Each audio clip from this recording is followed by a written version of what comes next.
মাসিমণি বাড়ি যাওয়ার আসল উদ্দেশ্য ছিল হচ্ছে মাসিমণিকে দেখতে যাওয়া, কারণ মাসিমণি অসুস্থ। কিন্তু ওখানে গিয়ে এইগুলো যখন পেলাম, বাহ! এই যে দেখো কি সুন্দর কাগজি লেবু,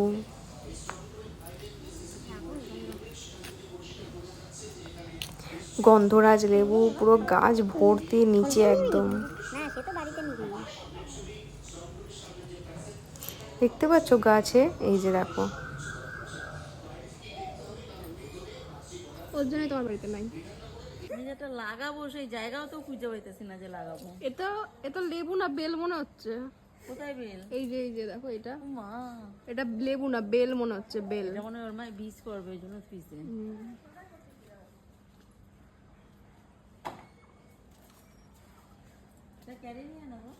মোট কথা আমরা গাছের তলায় ঢুকে গেছি আপাতত।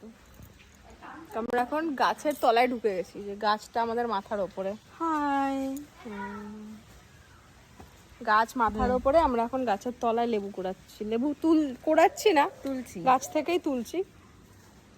গাছটা এতটাই বড়, রাখো লেবু, যে লেবু, এই যে মাথার ওপরে লেবু, এই যে লেবু গাছের মালিক।